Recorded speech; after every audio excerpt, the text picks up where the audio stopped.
Welcome to the third installment of our three-part discussion on signals in the frequency domain. This lesson focuses on spectrum plots. Recall that according to Fourier, we can describe any signal, y of t, a periodic signal, as a constant term, in this case a naught, plus an infinite series of sines and cosines. So here I've represented that description as y of t equals a naught plus the summation of n equals 1 to infinity of c sub n, and that'll be important here in a second, times cosine of n omega naught t, where omega naught is our fundamental frequency, and I've also added in a phi sub n, so now a phase term. And c sub n in this case is going to be the square root of a sub n squared plus b sub n squared. You'll recall a sub n and b sub n are my coefficients describing the relative contribution of each sine and cosine term in this Fourier series. And then we have this phi sub n term, this phase term, that'll be equal to the arctangent of b sub n divided by a sub n. And so there's an advantage of writing my Fourier series in this compact form, where now if I have a description of c sub n and phi sub n, I can actually fully describe the signal. And what we're interested in is what's referred to as the amplitude and phase spectrum plots. Consider here the example of a signal described by this equation. So y of t is equal to 2 plus 4 times cosine of 2t plus 3 times sine of 4t.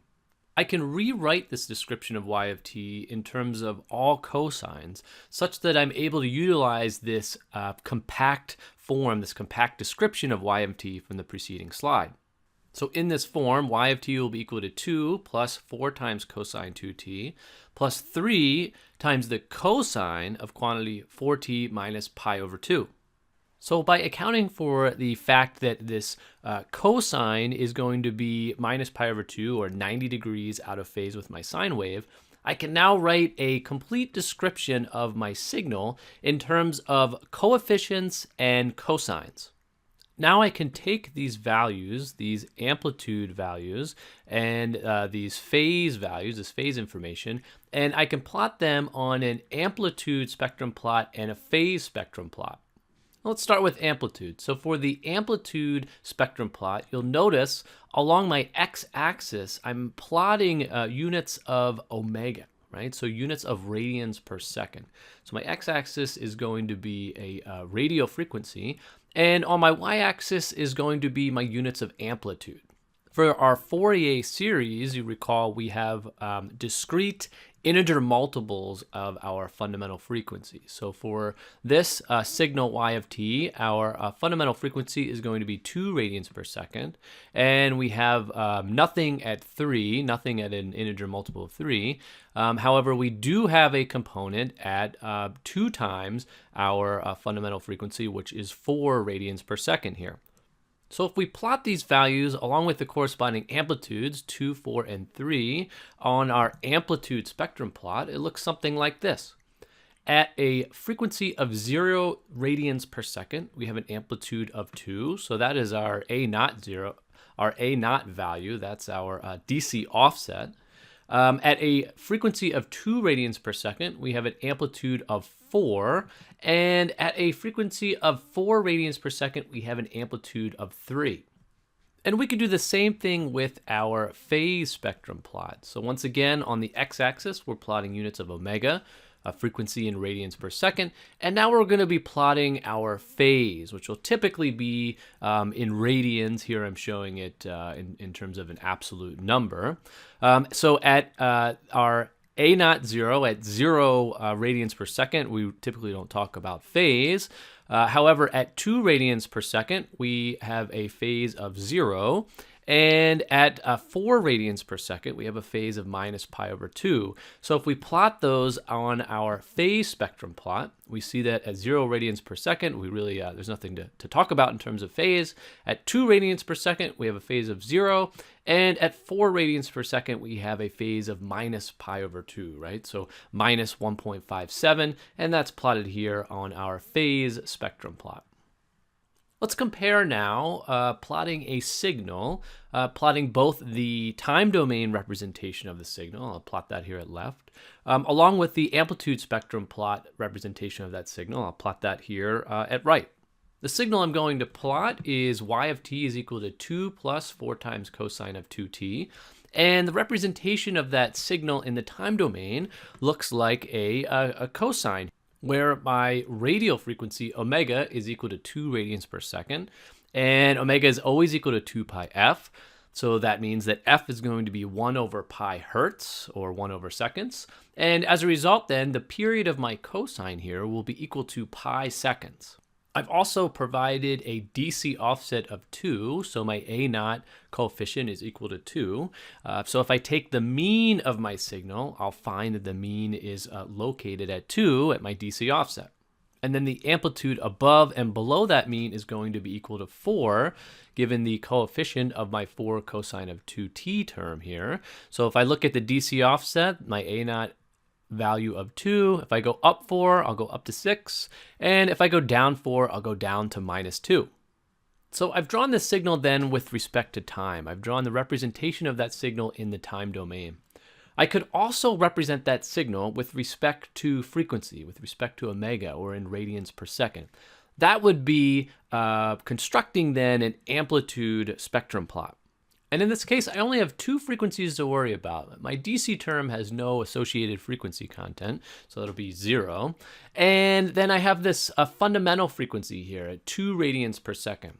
So when I plot those on my amplitude spectrum plot, at 0 radians per second, I have an amplitude of 2. That's effectively my DC offset term, my A naught. And at 2 radians per second, I have an amplitude of 4, and this is that leading coefficient of 4, which in this case, for this particular signal, is actually describing the amplitude of my signal as well, right? So my DC offset of 2 with an amplitude of 4. I can describe that information for this particular signal in the time domain or in the frequency description with an amplitude spectrum plot shown here. Here's a snapshot of some sensor data. Let's say we've collected, and even if we don't really know the construction of the sensor, let's say, by looking at the signal recorded here in the time domain, I can describe the frequency content of that signal as well. It's clearly a periodic signal, and I can look at I can determine the fundamental frequency by looking at the primary period here by measuring the distance between these 2 peaks. And for this particular signal, this period, capital T, is equal to 2 pi. So out of this period, I can then describe the fundamental frequency of this signal. In this case, that'll be omega equals 1 radian per second. I also see there's something more than just the fundamental frequency. It looks like there's an additional higher frequency signal riding on top of my 1 radian per second frequency. So if I look a little deeper, say from these 2 subsequent peaks here, what I'll find is there's actually a secondary signal at 6 radians per second, frequency of 6 radians per second, riding on top of my 1 radian per second primary or fundamental frequency. And this makes sense, of course, if we have a 1 radian per second fundamental frequency here. If I go in and count these peaks, I'll find 1, 2, 3, 4, 5, 6. So there's 6 peaks of this higher frequency signal that's riding on top of my slower signal. And therefore, my frequency is 6 times that of the fundamental, right? So omega is equal to 6 radian per second. And then we want to take a look at the amplitudes of these signals as well. And we notice right off the bat, there's certainly a DC offset of sorts. So if I were to look at the maximum of the signal and the minimum and take the average of my signal, I'll find my DC offset is at an amplitude of 2. If I look from this DC offset line here, I'm going to look up and I'm going to try and sort of estimate where the middle of this waveform is to get an idea of the amplitude of the fundamental frequency component. So I'm going to say that's about an amplitude of 4, right? I'm at 2. If I go up to the peak of the waveform at 7, so I'm going to say the amplitude of the fundamental is somewhere around 4. And then Based on that estimate, I'll say that the amplitude of this higher frequency component that's riding on top of my fundamental, I'm going to say that's an amplitude of about 1, right? So 4 plus 1 is 5. If I look at my DC offset of 2, 2 plus 5 is 7, and that gets me to the peak of my waveform. So that's a good estimate of those amplitude coefficients based on the information I have here.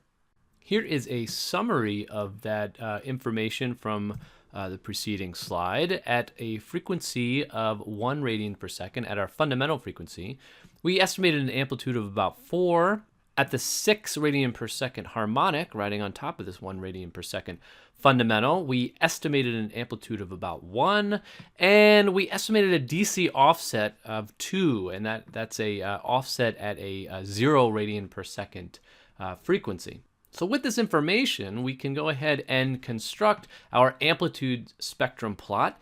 And again, that'll be an x-axis of frequency, radians per second, a y-axis of amplitude. And let's see what we get here. Okay, so at 0 radians per second, we have an amplitude of 2. At 1 radian per second, at our fundamental frequency, we have an amplitude of 4. We have no components at 2, 3, 4, 5 radians per second, right? So those are all 0. Those are all 0 components of amplitude there.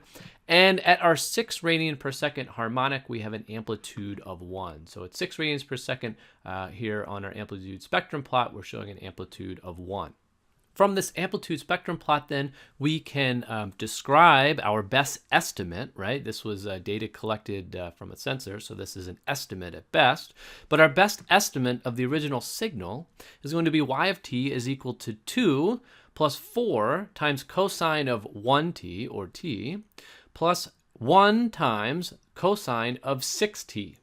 And so we've generated this description of our signal by looking at the original data and describing the frequency content of the signal and the associated amplitudes at those frequencies. Let's go back now to our square wave example. We could go through the math and compute all of the coefficients for this signal.